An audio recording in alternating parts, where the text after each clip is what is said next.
नमस्कार, मैं आपके साथ आशीष सैयद। आप देख रहे हैं मुद्दे की बात आशीष सैयद के साथ। यहाँ हमारे साथ एक बुजुर्ग महिला है जो काफ़ी समय से मांग कर खा रही थी। इनकी क्या पूरी स्थिति हम इन्हीं से जानेंगे। क्या नाम है? हमारा है उषा देवी। उषा देवी जी, क्या करती हैं आप? हमने एक छोटी मोटी, हम गिर गए, मेरी रीढ़ की हड्डी टूट गई, चंदा करके हमारा इलाज हुआ है।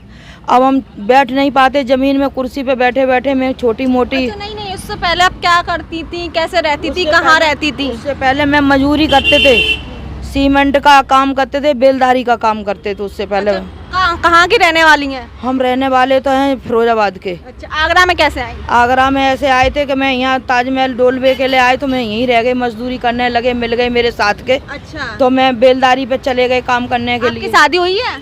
हाँ, हमारी शादी हो गई है। कितने साल हो गए? हमारी शादी को 40 साल हो गई हैं। अच्छा, पति हैं आपके? हमारे पति हैं, लंगड़े हैं, उनकी भी हड्डी टूटी है, सरिया पड़ा है। बच्चे कितने हैं? बच्चे हमारे हैं 2, एक लड़का, 2 लड़का, एक लड़की है। कितने बड़े हैं? वो बड़े तो हैं पर पढ़े लिखे कोई मतलब नौकरी नहीं, कोई पढ़ाई नहीं, कोई लिखाई नहीं, मजदूरी करते हैं। और वो भी मजदूरी कभी मिलती है, कभी नहीं मिलती है। ये खोखा डाल के बैठी हैं, आपने खुद खोला था या किसी के द्वारा खुलवाया गया था?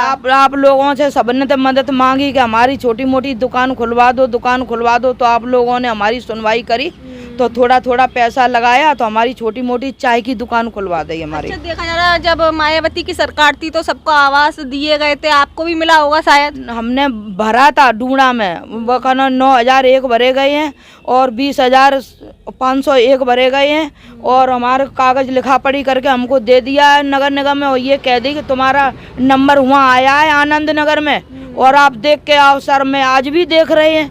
और जब जाते टोटल कितने पैसे भरे थे? टोटल भरे हैं मैंने 30,000 रुपए। 30,000? हाँ जी। आपको आवास मिल चुका था?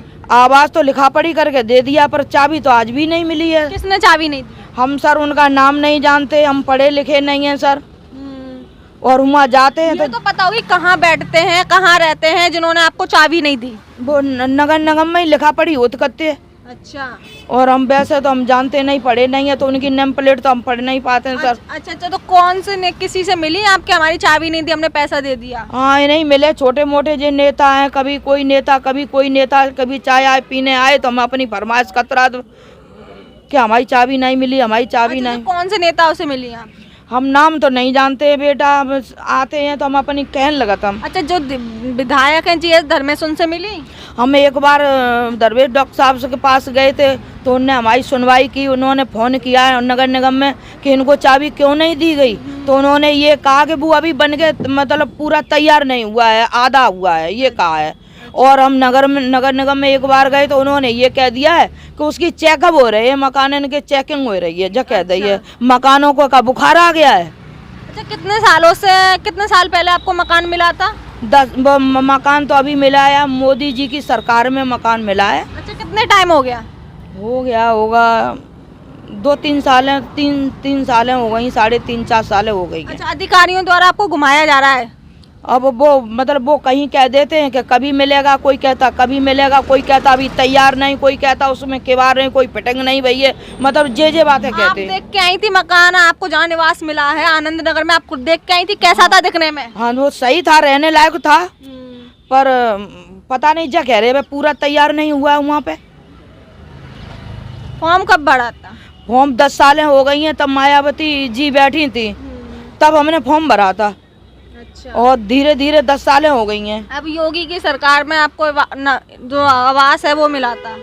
हाँ, मोदी जी की, योगी जी की सरकार में मिला था। तो अब मोदी जी योगी जी से क्या चाहती हैं? मैं ये चाहते हैं कि हमको मेरा हक मुझे दिया जाए। हाथ जोड़ के मेरी प्रार्थना है, मेरी विनती है कि हमको मेरा हक मुझे मिलना चाहिए। अच्छा, जो अधिकारी आपको घुमा रहे हैं तो क्या कहना चाहती हैं ऐसे अधिकारियों के लिए? मैं अधिकारियों से ये कहना चाहते हैं कि भाई मेरा हक मुझे दो। मैं पढ़े लिखे नहीं है, अगर मैं जानते नहीं है तो मुझे मतलब सीधा सीधा मुझसे बताओ और मुझे दिया जाए, मेरा हक मुझे दो। ठीक है।